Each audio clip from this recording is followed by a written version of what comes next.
a very personal injury that was hinted at in the previous episodes.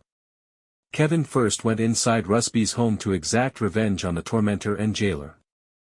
But the Harrigan family member starts crying after addressing Rusby about his previous behavior and reminding him of his vicious attack on Kevin. He appears prepared to spare Rusby's life. Kevin keeps sobbing loudly as the old jail guard leaves the room. Rusby returns shortly after, intending to console Kevin. He inquires as to if Kevin has any kids in order to strike up a conversation.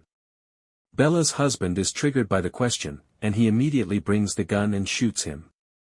Viewers were given an indication in the previous episode that Eddie might not be Kevin's kid.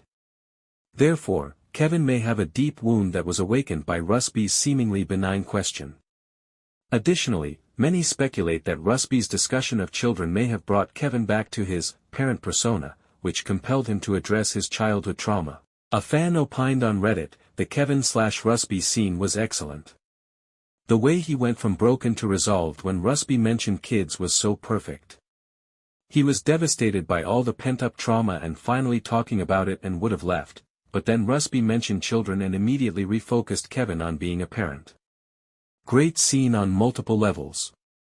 Another fan noted Kevin and Rusby's interaction also sets the former's resolute persona apart from the rest of the Harrigans, who display sociopathic tendencies. The fan shared, "You can see his lifelong struggle with being in the crime family and having a moral code. He's not a sociopath like his parents. But he is a trauma survivor from the trauma of being in that world."